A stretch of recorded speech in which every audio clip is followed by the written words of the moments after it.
The new Warframe Devstream has just concluded live from PAX East, and we have a metric buttload full of new information. We have a new Warframe. Yes, it is true, we are really getting a Spaider Frame. I'm gonna give you all the information that they shared. We have information on the next big story update, which is gonna bring back a very beloved character from 1999. We have a whole bunch of new fashion coming in, quality of life, new player features. It was a packed Warframe Devstream, and I am gonna give you all the information in this video right here. As always, big shout out to all the generous channel members who help me keep the lights on, and let's go. First of all, very quickly, they did talk about Soulframe for a couple of minutes, and it seems that they are really cooking. They're soon going to get a new prelude out, which includes a new enemy faction, a new boss fight, and all in all, the gameplay that they showed on stream, I don't want to get into it all too much, but it looked very crisp. It didn't look as floaty and janky anymore as last year at TennoCon, so I think they're really on a good path, and if you have already gotten a key, then I think there's a lot to enjoy going forward. However, I don't want to get too much into Soulframe right now because we have so much info on Warframe, so let's talk about that now.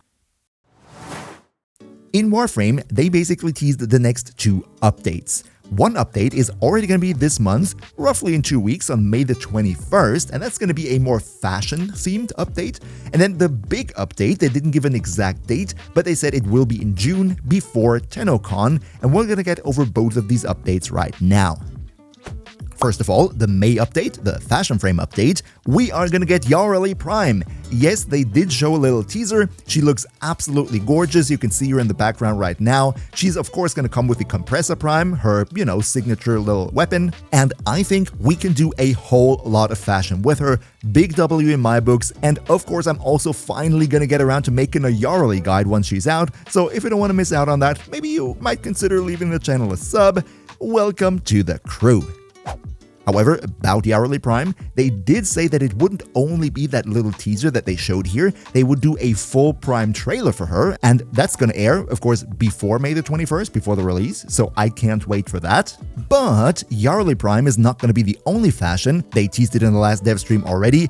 We are gonna get the Kullervo Deluxe skin that you can also see right here. They did show footage of that skin in game now too, and he looks, as I also said last time, very, very, very good.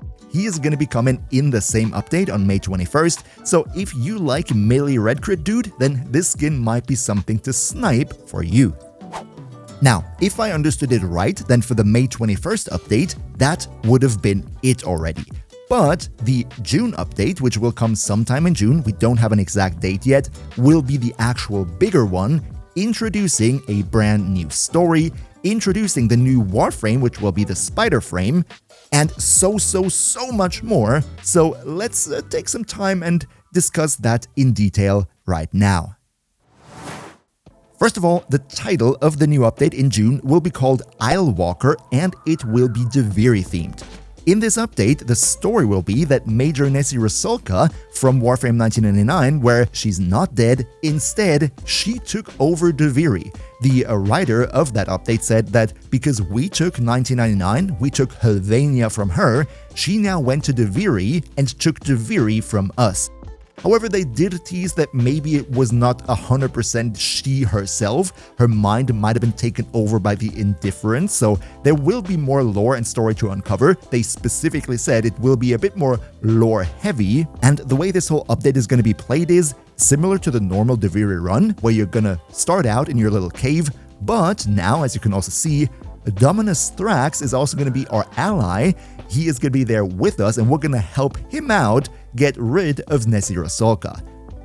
Now, similar to the Lone Story or the Deviri story, the standard Deviri runs that we used to do before, gameplay-wise, we didn't see all too much, but it seems like it should go in the same direction. However, one thing that they did make very clear is, unlike the normal Deviri playthrough, we're not going to play with our Drifter with the Warframe just being an afterthought, but this new playthrough is going to be 100% just Warframe, and they made it sound like we might not even have access to our Drifter form at all throughout it. So that's definitely going to mix things up quite a bit. They also did say that you have to have the 1999 story completely finished before you even get access to this update. So if all of that sounds good to you, then until it comes out in June, you still have some time to finish your 1999. However, this new Deviri playthrough is of course not everything. This update in June will also come with a new clan operation called Operation 8 Claw, and this is going to be quite a nice one. It's going to reward us with Pathos clams, so you can get it without having to grind Aura Worm. I think that's going to be a big W. We're going to get a new weapon, however, they didn't showcase anything about that just yet. They said, though, it's going to be very cosmetic heavy, so if you're into Fashion Frame, if you're into Endgame, this might be something for you. And for this event too, Dominus Thrax is going to be the event vendor, where you can spend those event-exclusive whatever resource that will be to get all the stuff from the event. However, let's talk finally about Spaider Frame. I'm gonna be real, I did not expect it. I thought they were seriously just joking, and apparently Steve himself didn't even know about it. Not sure if I believe it, but okay. But yeah, the next Warframe, the 61st Warframe that is also going to come with this June update, is going to be called Oraxia, and she is going to be the Spaider Frame. We have a lot of footage of her, not only concept art but also a little bit in-game, and she looks very, very nice. I think the design is very great. They didn't show all too much about her kit, however, from the stuff that we saw, I have a little bit of a theory, and I want to take a minute to share that. Of course, this is just my theory, right? My guess is as good as yours, so no insider information or anything that has been disclosed to me, just taking guesses here. See, from the concept art that they showed us, it is relatively clearly visible that she might have two different forms of movement.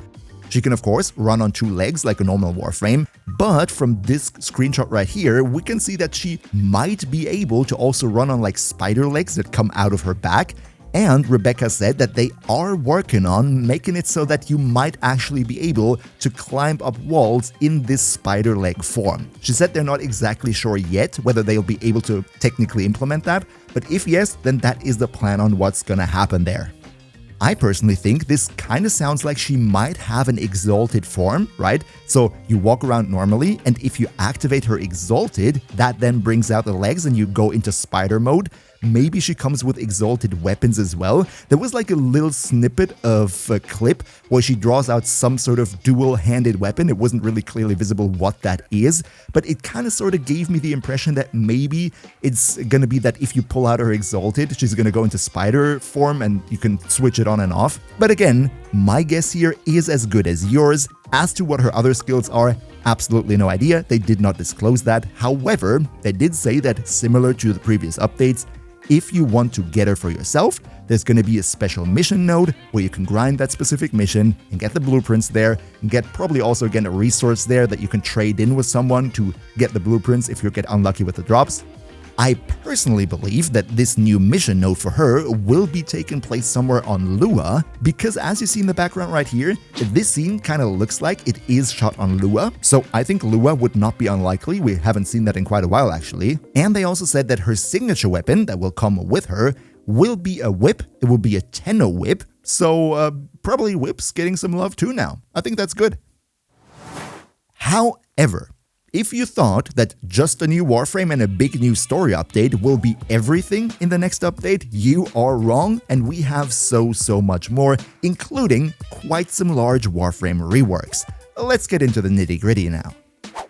First of all, they're going to streamline the new player experience even further. They did showcase it in the previous dev stream already, that they're going to rework the Captain Vor boss fight. We already talked about that in that dev stream recap, and it looks really good, so I'm looking forward to that. Also, they're going to continue to make the path throughout the story much faster and easier to achieve for new players, which is good. They're going to make it that the resources required for the Rhino Warframe will probably be easier to acquire already at Venus, which is a big pain point, right? You get the Rhino blueprint relatively early, but then you need the resources from all over the solar system.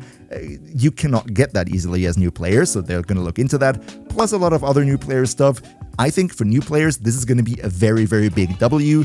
For veterans though, not all too interesting. What will be interesting for veterans though will be the new quality of life additions. First of all, we have new dialogue lines for the Kim system in Warframe 1999, including only the original characters though, so it will not be with the newer proto-frames that came in the last update. They said that they're going to change something about the Incarnon shop with Caballero. I didn't exactly understand what they were saying, but it kind of sounded like they're going to make it that whenever a new Incarnon rotation comes up for that week, then those Incarnon weapons from the rotation will also be purchasable for that week in the Caballero shop. Don't quote me on that, but that is what I understood from the dev stream. And then finally, for the quality of life, we're going to get 4 new augments, one for Kullervo, one for Citrine, one for Jade, and then the one from Caliban that they already showcased live in the last dev stream, which looked very, very good. If you want to know more about that one, check out my dev stream recap on, the last dev stream. And this is big, they are going to rework Heavy Slams. Now, with Heavy Slam, I think we all expected a big nerf because, to be honest, the damage numbers that you could deal with it were absolutely ridiculous. However, I was quite surprised to see that they're actually not really going to nerf it all that much. If anything, it might actually be stronger than before, so let's dig our heels in and check it out. See, Pablo said that in the past, people would abuse Heavy Slam by just jumping up and spamming the Quick Slam button, also using key macros to do that even more efficient, which is, let's be real, it's kind of cringe. That's very try-hard. I don't know why anyone would do that, but they want to prevent that going forward. So one change that they're going to make is that the AoE for the Heavy Slam is going to depend on how high you jumped. So if you only do a quick jump, you're going to get a smaller AoE. However, if I understood it right, then if you jump up very high with a bullet jump and then do a Heavy Slam from all the way up there, apparently you're going to get an even bigger AoE than you have right now. And that, I think, is a very great addition because it plays into what Heavy Slams should actually be like, and I think it's going to be a lot of fun to play. Now, up next, Pablo was talking about the Naira mods, which in the substat increase your Heavy Slam damage, and he was going over how the damage calculation for those mods is currently incorrect in the code, where he said that currently those mods not only increase your slam damage, but also your base melee damage, even though it doesn't say that. And going forward, what they're going to do is they remove the scaling with the normal base damage so that it really only influences your slam damage. However, to prevent the numbers from getting too small, they're going to go and make it that the mods from Naira are now going to give you 150% more slam damage. I think that's a fair change, but feel free to let me know what you think about the slam changes in the comments down below. Just keep in mind, please be civil and keep the slurs for yourself. However, when it comes to the Warframe reworks, that is still not it, because what I totally did not expect is they're also gonna rework, no, not Oberon, they really seem to hate the man.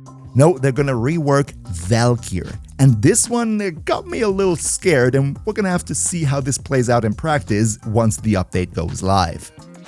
So first of all, what they did is they removed her old passive and replaced it with something completely new. Now you have a meter at the bottom right corner of the screen that increases with melee hits, and the higher it is, the more melee damage you deal. So that seems to be pretty nice.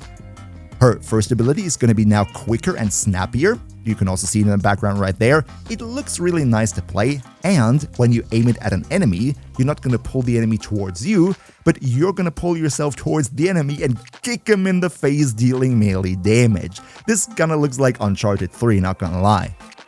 Her second ability is now going to be recastable, and not only in a small, but in affinity range, so that is good. Her 3 no longer takes your shields away, so they stay up, and enemy vulnerability is going to be only to melee damage, meaning that this buff only applies if you hit the enemy with melee strikes and not with ranged attacks. However, the big thing here is the rework for her 4th ability, because what they're going to do is, and I'm a little bit scared here, that your 4 will no longer give you invincibility while you have it on. Instead, they're saying that now you get self-heal while you're in your 4, and you're also going to get more HP, more armor, bigger armor scaling while your 4 is on. So essentially what they're saying is, when your 4 is on, you're not invincible anymore, but instead you're going to be very, very, very health tanky with tons of health and armor. Again, I'm personally not sure how this is going to end up. Once this update goes live, we're of course going to give Valkyr another shot and take a look at it. If you don't want to miss it, sub to the channel. But yeah, until I've played it myself, I'm not 100% sure if I like it just yet. One thing they did say though is that they buffed her claws, giving them more range by default, and they gave them finally better scaling with the normal attacks, so you don't have to go exclusively for spin to win attacks with Valkyr anymore. Now the normal attacks are actually going to be usable, and I think that's a big W in my books. Again, all of this is going to come in the June update, for which we still have to get the exact day, but they also teased a little bit for what's going to come after TennoCon. First of all, Valkyr is going to get an heirloom skin on July 21st. You can see it in the background right here. I think this heirloom skin looks absolutely gorgeous, and maybe it's going to sort of gloss over the changes for her invincibility. And then they also teased already for 2026 that Vauban is also going to get an heirloom skin, but we only saw the concept art for that just yet. But yeah, let me know what you think about all the new info in the comments down below. Another massive shout out to Niels V, Demon Lord Zell, Demon Emperor, Emperor Prime, Nost Linux Gaming, Turtle Pier, Lycon Shepherd, Ondakanio 2, Pepperwolf, Mihawky, Phil the Meme, Socrates, the Almighty Rat, Liam Murasaki, Damon, Shadow, Lockhart, and all other generous channel members for your continuous support. We see each other hopefully in the next one. My voice is completely cracked now, and until then, as always, good loot.